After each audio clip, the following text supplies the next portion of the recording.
பாமகவுல நிறுவனர் மருத்துவர் ராமதாசுக்கும் அன்புமணி ராமதாசுக்கும் இடையே மோதல் போக்கு நீடித்து வரும் நிலையில் கட்சியின் சின்னம் யாருக்கு அப்படிங்கிற கேள்வி எழுந்திருக்கு. சட்டமன்ற தேர்தல் நெருங்கி வரும் சூழலில் மாம்பழம் யாருக்கு போகும், சின்னம் ஒதுக்கீட்டில் என்ன பிரச்சனை அப்படிங்கறத இந்த வீடியோல விரிவா பார்க்கலாம்.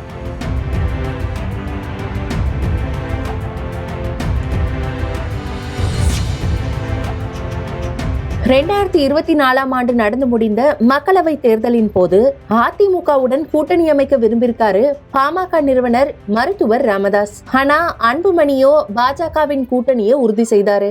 அப்போது முந்தைய நாள் இரவு வரை அதிமுக கூட்டணி அப்படின்னு பேசப்பட்ட நிலையில் மறுநாள் காலையில் பாஜகவுடன் கூட்டணி உடன்படிக்கையில் கையெழுத்திட்டது பாமக. அந்த நேரத்தில் பாமக போட்டியிட்ட 10 தொகுதிகளிலும் படு தோல்வியை சந்திச்சுச்சு.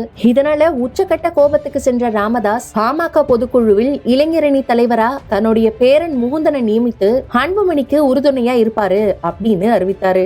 அதற்கு மேடையிலேயே கடும் எதிர்ப்பு தெரிவித்த அன்புமணி மைக்க தூக்கி வீசி தன்னை சந்திக்க பனையூர் இல்லத்துக்கு வரும்படி தொண்டர்களுக்கு அழைப்பு விடுத்தார். இதையடுத்து இரு தரப்புக்கும் இடையே சமாதான பேச்சு நடைபெற்ற நிலையில் திடீரென பாமக தலைவரா இருந்த அன்புமணி செயல் தலைவரா இருப்பாரு அப்படின்னும் நான் தான் கட்சியின் தலைவர் அப்படின்னும் அறிவித்தாரு ராமதாஸ்.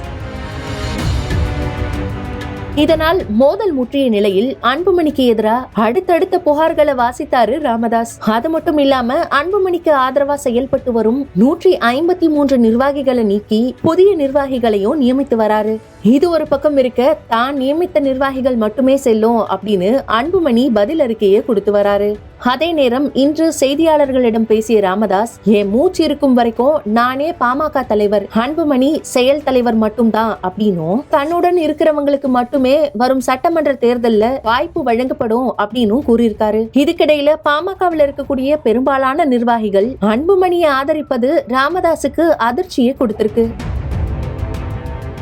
இதன் காரணமாகவே தன்னுடைய ஆதரவாளர்களுக்கு அடுத்தடுத்த புதிய பதவியை வழங்கி வராரு. இந்த உச்சக்கட்ட பிரச்சனையால் பாமகவின் சின்னத்தை பெற யாருக்கு அதிகாரம் இருக்கு அப்படிங்கிற கேள்வியும் எழுந்திருக்கு. அந்த வகையில் பாமக தலைவரா இருப்பவருக்கும் பொது செயலாளரா இருக்கவருக்கும் மட்டுமே தேர்தல்ல சின்னம் பெறதுக்கு கையெழுத்து இடும் அதிகாரம் இருக்கிறதா பாமகவின் உட்கட்சி விதிகள்ல கூறப்பட்டிருக்கு.